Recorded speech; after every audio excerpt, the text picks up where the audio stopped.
नमस्कार दोस्तों, आप देख रहे हैं HW न्यूज और मेरा नाम है सोनू कनौजिया। आज करीब करीब हर एक राजनीतिक पार्टी के पास उसका आईटी सेल होता है। इस आईटी सेल का काम होता है कि अपनी पार्टी के प्रोपेगेंडा को लोगों तक पहुंचाए और साथ ही साथ विपक्षी पार्टियों को निशाना भी बनाए। लेकिन इन दिनों भारतीय जनता पार्टी के आईटी सेल कुछ ऐसा कर रहे हैं जिसके जरिए वो दूसरी पार्टियों के नेताओं को नहीं बल्कि अपने ही पार्टी के नेताओं को निशाना बना रहे हैं। जी हां, नया मामला सामने आया है भारतीय जनता पार्टी के सांसद सुब्रमण्यम स्वामी का। उन्होंने एक ट्वीट किया है और इस ट्वीट के जरिए उन्होंने बीजेपी के आईटी सेल पर निशाना साधा है और साथ ही साथ आईटी सेल के मुखिया अमित मालवीय पर भी निशाना साधा है। दरअसल उनका कहना है कि बीजेपी आईटी सेल के लोग फर्जी अकाउंट बनाकर उन्हें ट्रोल कर रहे हैं। आपको बता दें कि कल सुब्रमण्यम स्वामी ने एक ही ट्वीट किया था और इस ट्वीट के जरिए उन्होंने बीजेपी के आईटी सेल पर निशाना साधा था। आईटी सेल को लेकर क्या लिखा था सुब्रमण्यम स्वामी ने, ये मैं आपको पढ़ के सुना देता हूं। सुब्रमण्यम स्वामी ने लिखा था कि the BJP IT cell has gone drought.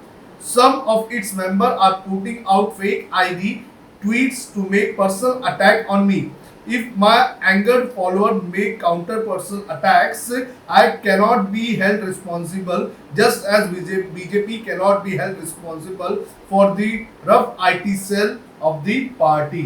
उन्होंने आगे एक और ट्वीट में लिखा कि I am ignoring but BJP must sack them. One Malviya character is running right with filth. We are party of मर्यादा पुरुषोत्तम, नॉट रावण और दुशासन। तो सुब्रमण्यम स्वामी का ये कहना है कि फर्जी अकाउंट बना के बीजेपी आईटी सेल के मेंबर्स लगातार उन्हें निशाना बना रहे हैं और उनके ऊपर पर्सनल अटैक कर रहे हैं। उन्होंने चेतावनी देते हुए ये भी कहा कि आईटी सेल के लोगों को ये समझना चाहिए कि उनके भी फॉलोअर्स हैं। अगर उनके फॉलोअर्स को गुस्सा आ गया और उन्होंने भी अगर पर्सनल अटैक करना शुरू कर दिया तो उसके लिए उन्हें रिस्पॉन्सिबल नहीं कहना चाहिए, जिस तरह से सुब्रमण्यम स्वामी खुद बीजेपी को इसके लिए रिस्पॉन्सिबल नहीं कह रहे हैं। अगली ट्वीट में जो उन्होंने कहा है, उन्होंने सीधे सीधे अमित मालवीय पर निशाना साधा है और अमित मालवीय पर निशाना साधते हुए उन्हें सैक करने की भी मांग की है, यानी कि पार्टी से तुरंत निकालने की मांग की गई है सुब्रमण्यम स्वामी की तरफ से। आपको बता दें कि सुब्रमण्यम स्वामी भारतीय जनता पार्टी के वरिष्ठ नेताओं में से एक हैं और साथ ही साथ राजनीतिक करियर भी उनका लंबा चौड़ा रहा है। कुछ वक्त से सुब्रमण्यम स्वामी की अगर बात करें तो वो अपनी ही पार्टी के नेतृत्व के खिलाफ बयानबाजी भी करते हुए नजर आए हैं।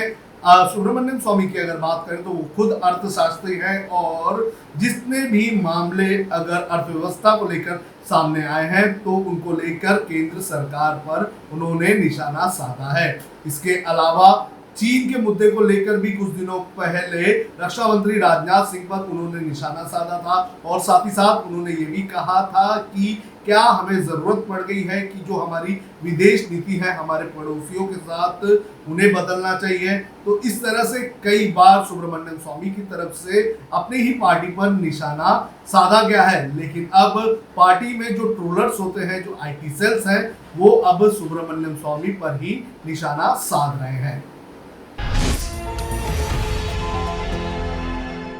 अब खबरें पाइए सबसे पहले हमारे मोबाइल न्यूज एप्लीकेशन पर। एंड्रॉइड या iOS प्लेटफॉर्म पर जाइए, HW न्यूज नेटवर्क को सर्च कीजिए, डाउनलोड कीजिए और अपनी सुविधानुसार भाषा का चयन कीजिए। खबरों की भीड़ में अपने काम की खबर पाते रहिए। अगर आपको हमारा ये वीडियो पसंद आया है तो आप इसे शेयर करें, फेसबुक पर हमारे पेज को लाइक करें, ट्विटर पर हमें फॉलो करें, यूट्यूब पर ज़रूर सब्सक्राइब करें ताकि आपको हमारे हर खबर की अपडेट मिलती रहे।